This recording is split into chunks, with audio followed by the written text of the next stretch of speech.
Our top story now. Donald Trump has launched his most aggressive trade action yet, imposing a 10% baseline tariff on all US imports and higher rates on countries he accuses of unfair trade practices. India faces a 26% duty, while China will see a total levy of 54%. The European Union is hit with a 20% tariff, Japan with a 24% one, and Vietnam with 45%. Cambodia and others even face steeper penalties. The move marks the most significant shift in global trade rules in 75 years. In response to the tariff, stock markets have plunged, with Japan's Nikkei 225 that collapsed over 4%, Hong Kong's Hang Seng dropped 2.4%, and US stock futures nosedived. Safe haven assets like gold surged to record highs and yen strengthened. Analysts warn that these tariffs could trigger inflation, slow global growth, and push multiple economies into recession. While Canada and Mexico are spared, other key trade partners are bracing for impact. Trump declared the move as an act of economic independence, but critics call it a nuclear bomb on global trade. The US Treasury has warned against foreign governments against retaliating, with Treasury Secretary Scott Bessent stating that any countermeasures would escalate tensions further, increasing the risk of a prolonged and destabilizing trade war. Let's take a listen to what Trump had to say.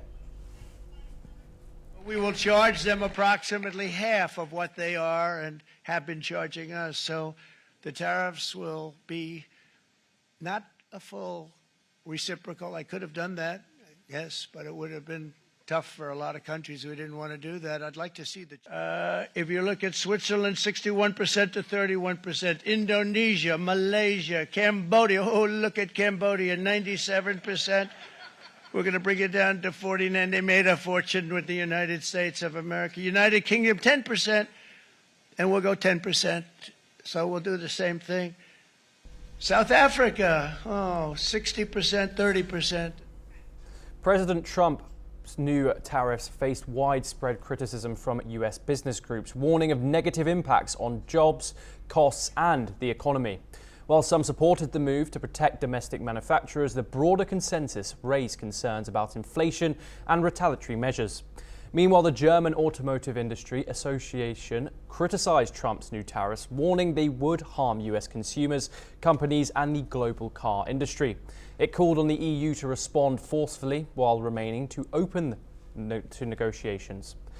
While Australian Prime Minister Albanese and his rival Peter Dutton vowed to protect national interests amid potential US tariffs on Australian beef.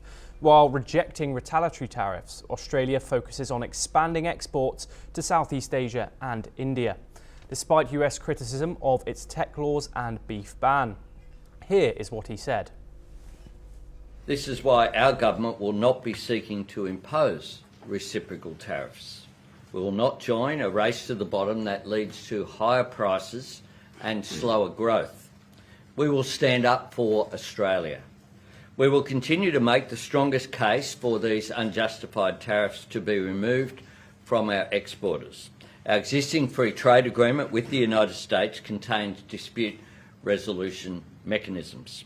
We want to resolve this issue without resorting to using these, as we do support continued constructive engagement with our friends in the United States.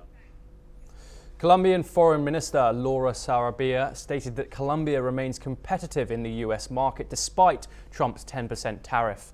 President Gustavo Petro criticized the move, emphasizing that tariff changes should focus on job creation, not protectionism. Here is what they said. Todos los países están en las mismas condiciones e inician en el mismo aumento, lo que consiste en que nuestro mercado sigue siendo competitivo y que nuestro mercado colombiano sigue siendo realmente valioso en el mercado.